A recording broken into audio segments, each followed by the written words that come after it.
What's up, everybody? Welcome back to another episode of Economic Events. Today I'm going to be reading an article from MarketWatch.com. Walmart to open workspace inside Atlanta store as shoplifting epidemic rages.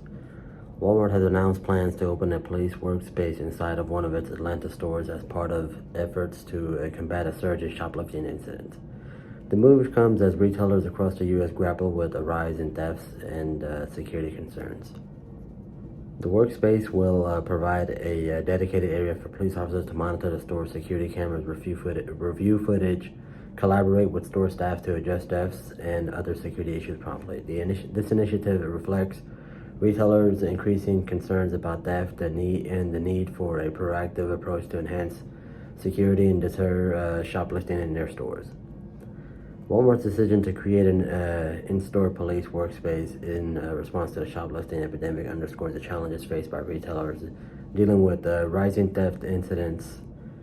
The move signals a commitment to strengthening security measures and cooperating with law enforcement to protect merchandise and ensure a safer shopping environment for customers and staff.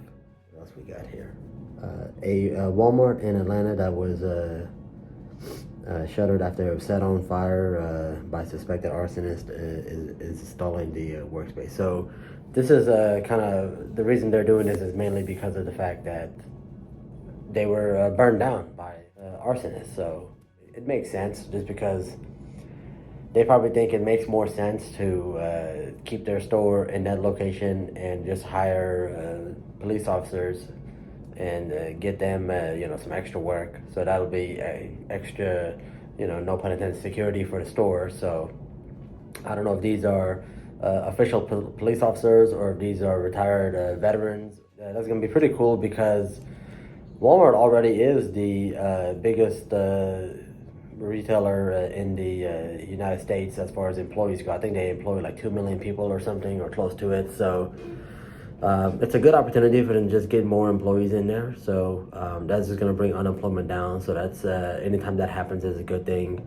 And if you're wondering what the mayor of Atlanta thinks, he's actually on board. And I've got here in my notes. Let me see what he says about it. So let's see. Atlanta Mayor Andrew Dawkins says that the goal of the workspace is to keep shoppers and retailers safe while also making sure Walmart minimizes shrink. So shrink is just loss of inventory, meaning whether it's through damages or through theft or whatever it is. So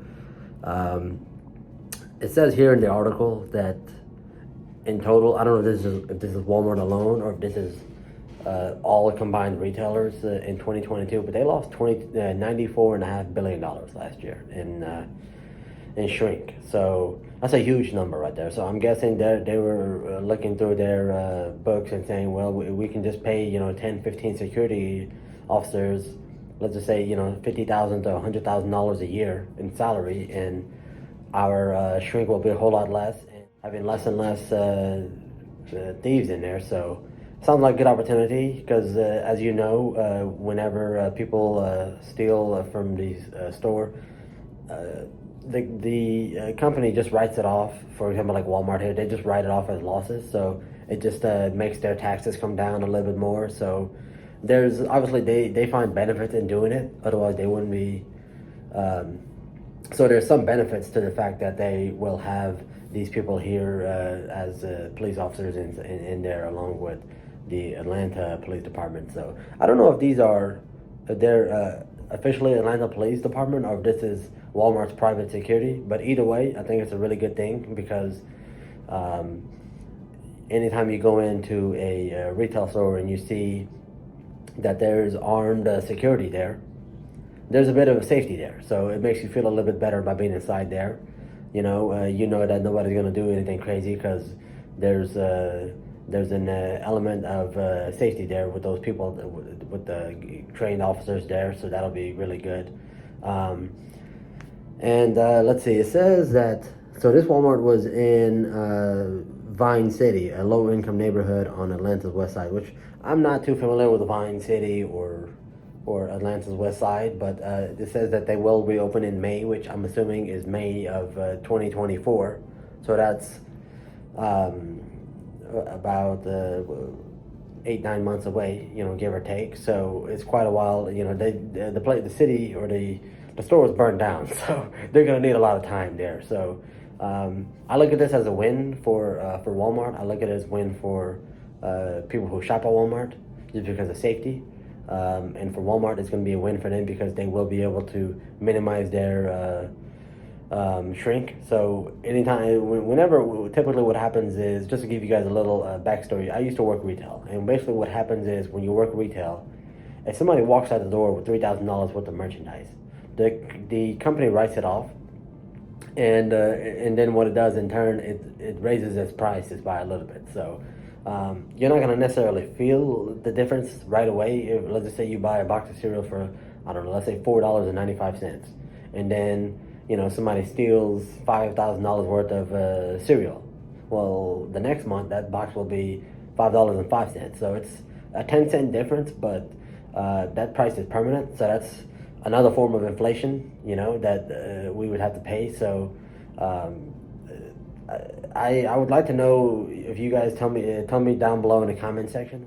Tell me what the benefits of it would be that I may be missing, and tell me what the negatives of this could be too, because I'm not really seeing any. This is if these retailers are doing this, because Walmart is the lead dog in retail. So if they go in and do this, and then all of a sudden you get Walgreens, you get Kroger, you get Publix, Target, etc., to go down that list and go with them and do it too, they're not going to lose $94.5 billion going forward. So and if they are able to keep that money in their pocket, what they potentially could do is all of a sudden we as customers, we're going to save more money because they won't be able to raise prices on their goods, on their products that they have for us. So that could be a really good way of having price control.